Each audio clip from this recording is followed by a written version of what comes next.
I need you to listen very closely, because I'm going to tell you a story that isn't just strange, it's something else, something I still haven't been able to explain, and the truth is, I don't think I ever will. It started with small things. Things you could overlook. A creak in the hallway. A curtain swaying even when the window was closed. The kind of things you'd usually forget by morning. But these things didn't go away. They built on each other like a rhythm forming in the background of my life. And each night, around the same time, something changed. The air felt heavier. My room seemed quieter. Like the silence had a weight to it. The first night, I woke up with a start, no reason, no noise, just a feeling, the kind that presses into your chest and makes you feel like you're not alone. I looked around. Nothing. So I slept again. The second night, I woke again. This time, the blanket had slid off the bed. It was neatly folded to neat, like someone had done it gently, carefully, while I slept. I didn't want to think about that. So I told myself it was a dream, or I had done it without remembering, and yet deep down, I was already questioning that lie. By the third night, I was staying awake longer, listening, waiting, eyes wide open in the dark. That's when I saw it, a shape faint, motionless in the corner of my room. I didn't move. I didn't breathe.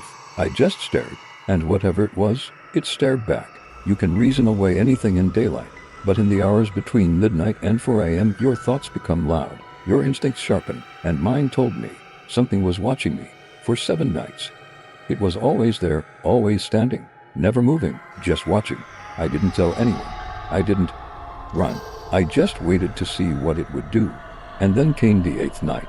That's the night everything changed. But to understand what happened then, you need to understand everything that led up to it. The house was old, but it had character. That was what I told myself when I first moved in. The wood floors shifted under your weight like they had memory. The pipes clanked now and then, and the heater moaned a little before warming up. It was the kind of place that spoke to you if you paid attention. But I never expected it to answer back. The first night, I went to bed a little after 11. I'd spent the evening rearranging a bookshelf, tired myself out. I remember it clearly. I brushed my teeth, checked the locks, shut the door to my bedroom, just like always. I even glanced at the hallway one last time, just to be sure everything felt still. Then I slept. At 3:12 a.m., I woke up suddenly. My eyes opened like someone had shaken me, but the room was quiet. There was no sound, not even the heater. Just a thick, static silence. I laid there, listening, trying to calm my breathing. Then I heard it. A faint scratching. Not on the walls. On the floor, near the baseboard behind my bed. Light. Repetitive. Like fingernails or something small dragging along the wood. It didn't last long, maybe 10-15 seconds, but long enough that I sat up. I listened. Nothing. I didn't get up. I didn't move. I just stared toward the sound until it stopped. I forced myself to believe it was a mouse or the wood settling, but something about it felt to deliberate, like it wanted to wake me up. Night 2 started similarly. I was more tense, more aware. I didn't fall asleep as quickly. I kept the hallway light on this time, just a sliver, visible through the crack beneath the door. I woke up again around 2:03 a.m., but this time the door was open, wide open. That door had a distinctive creak. I would have heard it, but I didn't. I laid still for a moment, staring at the dark hallway beyond. My heart pounded in my chest. I whispered to myself, "You left it open." But I knew I hadn't. I got out of bed slowly. Each step toward the hallway felt like walking into cold water. The apartment was exactly as I left it. Every window locked. Nothing out of place.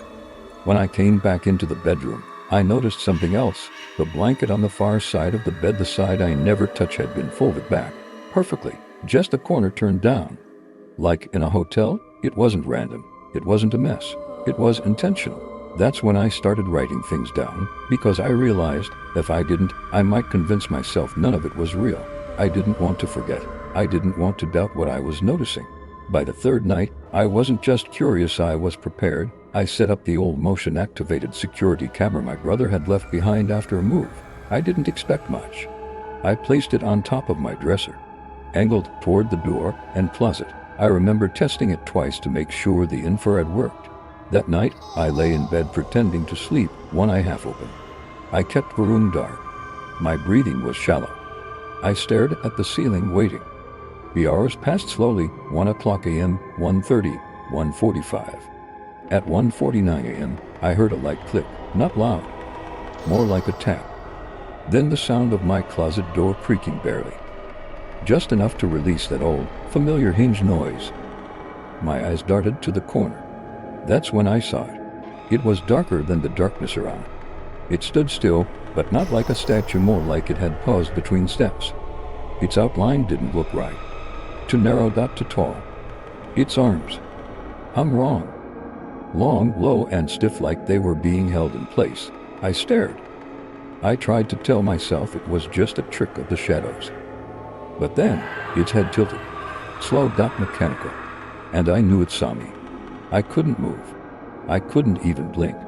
There was no noise, no breath, no shift in the air. Just that feeling, overwhelming, crushing, that I was being studied. The figure didn't move forward. It didn't make a sound. But it didn't fade either. It stayed. For minutes. I shut my eyes hard. When I opened them again, it was gone. The next morning, I checked the camera. The motion alert had triggered. But the footage, corrupted. Just a still frame. Timestamp 1:49 a.m. In the corner of the frame, two faint reflections, like eyes. I stared at that image for hours. I kept telling myself there had to be a logical explanation. But the longer I looked, the less certain I became that anything about this was logical. This wasn't just presence anymore. This was interaction, and whatever it was, it wanted me to see it. By the fourth night, the fear had set in, not panic, not terror, something slower, heavier, the kind that creeps under your skin and nests there. The kind that makes you question whether it's better to keep the lights on or off. I didn't sleep that night. I didn't even try. I sat up in bed, phone in hand, brightness turned all the way down, just scrolling. I wanted to distract myself, to fill the room with something, anything that wasn't silence. 1:30 a.m. I got up to use the bathroom. Every floorboard I stepped on seemed louder than I remembered. I closed the door gently behind me, not wanting to make noise. As I washed my hands, I heard it again, movement, soft, controlled. I froze. The sound wasn't coming from the hallway. This time, it was in the bedroom. I opened the door slowly. The room was dim, only lit by the hallway glow. Nothing looked different at first, but something had changed. The chair next to the dresser, the one I always kept tucked in, was now angled toward the bed. I stood there, completely still. The temperature had dropped. I could feel the chill under my shirt. It wasn't just cold, it was still, the kind of still that blankets everything, even sound. I grabbed the camera and rewound the footage. At exactly 1:43 a.m. the camera clicked on. There was no trigger, no movement that should have set it off. Then I saw it. The camera captured a faint shift, like a ripple in the corner of the room, as if something invisible had walked across the floor and brushed against the curtain. The chair moved. It turned slowly, deliberately, until it faced the bed. Then the camera shut off, just like that. I stared at the screen, then at the chair, then back to the screen. There was no sound, no footstep, no breathing, no shape, but something had been there, and it had moved. Something, not for attention, not for drama, just enough to let me know it could. By the fifth night, I no longer trusted the quiet. Silence had stopped being peaceful. It had become a warning. Something was always about to happen. That day, I'd barely left the house. I felt watched, even in daylight. I checked the windows more than once, pulled the blinds, and plugged anything that made noise. I couldn't explain it, but I knew it was watching closely, deliberately, and more than ever, it wanted to be closer. I prepared the room differently that night. I laid out a notebook. I angled the camera better. I even recorded an audio log on my phone, thinking maybe a voice memo could capture something I couldn't see. At 1:17 a.m., I felt it. A coldness that started in my lower back and climbed up like a slow leak of ice. I didn't hear anything this time. It wasn't sound that woke me, it was sensation. I reached for my phone to check the time, and the screen didn't respond. Dead. I checked the charger. It was plugged in, still nothing. Then I felt it on my arm, a faint touch, not aggressive, not violent, just a graze, like the back of a finger tracing my skin. I shot up and turned on the lamp. Nothing there. But as I sat shaking, I noticed the sensation didn't stop. My forearm burned slightly. I went to the mirror. 3 short, parallel lines. Like someone had scratched lightly, but with purpose. No blood, just red, fresh. I checked the footage. At 1 hour 16 minutes and 38 seconds, the camera flickered. Then a frame skipped. Then it resumed at 1:18. A full minute lost. When it came back, I was sitting up in bed, staring directly at the lens. The problem was I didn't remember getting up. I don't sleepwalk. I've never had that problem. But the camera didn't lie. I had moved. I had looked directly at it. And then I had laid back down. That night, I didn't sleep again. I sat with the lights on, the camera running, holding my arm, waiting for something else. And around 4 o'clock a.m., right before sunrise, I whispered out loud, "Asterisk, what do you want?" There was no answer, just a growing certainty that it had finally touched me. Night 6 was the first time I truly felt like I was being observed from inside the room and not just from the corners. I woke up before anything happened. My heart was already pounding, like my body had received a signal before my mind caught up. Everything looked the same at first. The room was exactly as I left it. The closet was shut. The chair was back under the desk, the blanket untouched. But there was something off. I couldn't place it until I looked toward the mirror. The mirror had always faced a window. Its old wavy glass ornate frame, something I'd picked up from a second-hand shop. It never bothered me until now, but this time, the angle was different. It was turned slightly toward the bed, and in its surface, I could see my own reflection and something else. There was a figure behind me, tall and motionless, not blurry, not vague, clear, distinct, and wrong. I turned around instantly, nothing there. I looked back at the mirror. Nothing now either, but I know what I saw. I know the position of my body, and I know the line of sight. That figure had been there. I stood up slowly. The floor felt like ice under my feet. I stepped toward the mirror. My own reflection wavered slightly, just a tremor, like the image didn't match my movement perfectly. I lifted my hand. The reflection didn't. It stayed still for just a second too long. Then it caught up. I froze. I'd never known fear like that. It wasn't terror. It wasn't panic. It was the certainty that whatever I was seeing wasn't me. Not exactly. Not anymore. I backed away. Sat down on the edge of the bed. The air felt thin, and behind the silence, I swear I heard something breathing, slow, calm, from behind the glass. The next morning, the mirror was cracked. A thin, hairline fracture that ran top to bottom, as if something inside had pushed against it, trying to get out. I didn't touch it. I didn't clean it. I just covered it with a blanket. But even now, I still don't know which version of me I saw in that mirror. And I don't know if it's still there. Night 7 was different. There were no sounds, no movement, no glitches in the footage. It was complete, uninterrupted stillness. And that was the most terrifying part. I kept everything the same as the night before. The mirror remained covered. The camera charged and pointed at the bed. My notebook beside me, lights off. Except for the dim hallway bulb I had started leaving on more for my sanity than anything else. Midnight came and went, then 1 o'clock, nothing. At 1:22 a.m. I sat up, suddenly overwhelmed by the feeling that someone was already in the room. No sound, no shift in temperature, just an overpowering awareness. It was like being watched by something so close you should feel its breath, but you don't. And that's what makes it worse. I scanned the room, everything in place, the door closed, the closet shut. Then I noticed the silence. It was so absolute, I could hear the blood in my ears. Even my own breathing felt too loud. I whispered to myself, just to make a sound, "Are you here?" The air didn't answer, but the silence deepened. It was as if my voice had been swallowed. And then the hallway light flickered. It was quick, half a second, but enough. When the light returned, the door was slightly ajar. I didn't move. I couldn't. I just stared. My hand slowly reached for the remote to review the camera feed. The timestamp read 1:23 a.m. The door had not opened on screen. The frame never changed.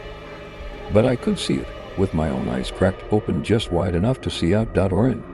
Then the hallway light went off completely. I waited. A minute passed, then another. My heart was in my throat. And then, from the hallway, barely audible, I heard something. One slow, deliberate knock, just one. I couldn't breathe. My body locked up. It wasn't just fear, it was resignation, like something had decided it was ready. Ready for what? I didn't know. But that knock meant everything had changed. I didn't sleep for the rest of the night. I didn't move. I sat there frozen, waiting for a second knock. It never came, but somehow, that was worse. I wasn't going to sleep on night 8. That decision had already been made. I had one goal. I wanted to see it. I wanted to look it in the face. I rearranged the room before nightfall. I removed the blanket from the mirror. I placed the camera directly facing the bed. I set a second camera in the hallway angled at the door. I even left the door wide open. No excuses. No interference. By 11:45 p.m., I was in bed sitting up. Lights off. Fully awake. I didn't scroll. I didn't write. I just waited. Midnight passed, then 1. I kept checking the hallway. Still empty. Then, 1:16 a.m.